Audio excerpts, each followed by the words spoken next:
ഡൽഹിയിൽ രണ്ട് ആശുപത്രിയിൽ ബോംബ് ഭീഷണി. ബുരാരി സർക്കാർ ആശുപത്രിയിലും സഞ്ജയ് ഗാന്ധി ആശുപത്രിയിലുമാണ് ഭീഷണി. അർജുൻ പീതാംബരനാണ് വിവരങ്ങളുമായി. അർജുൻ, ഗൗരവമുള്ള ഭീഷണിയായി കണക്കാക്കേണ്ടതുണ്ടോ? എന്തെങ്കിലും അത്തരം ഗൗരവത്തിൽ ഉള്ള പരിശോധനകൾ നടക്കുന്നുണ്ടോ? രതീഷ്, നിലവിൽ എന്തായാലും ഇവിടെ ബോംബ് സ്ക്വാഡ് അടക്കമുള്ളവർ തിരച്ചിൽ നടത്തിക്കൊണ്ടിരിക്കുകയാണ്. ഇതുവരെയും സംശയാസ്പദമായിട്ടുള്ള ഒരു കാര്യവും കണ്ടെത്തിയിട്ടില്ല എന്നുള്ള ഒരു കാര്യമാണ് എന്തായാലും പോലീസ് അധികൃതരെല്ലാം തന്നെ അറിയിച്ചിരിക്കുന്നത്. പക്ഷേ അപ്പോഴും വിദഗ്ധമായിട്ടുള്ള ഒരു പരിശോധന തന്നെ ആളുകളെ ഒഴിപ്പിച്ചുകൊണ്ട് ഇപ്പോൾ നടത്തിക്കൊണ്ടിരിക്കുകയാണ്.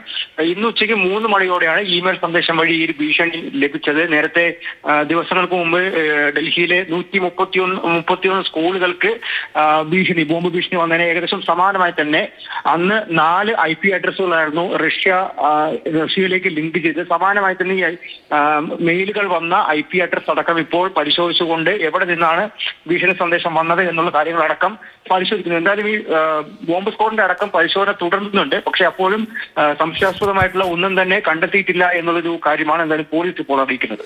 ശരി, ഉച്ചകഴിഞ്ഞ് 3 മണിയോടെയാണ് സന്ദേശം എത്തിയത്. വിശദമായ പരിശോധനകൾ നടക്കുന്നു എന്നതാണ് അർജുൻ പീതാംബരൻ നൽകുന്ന വിവരം.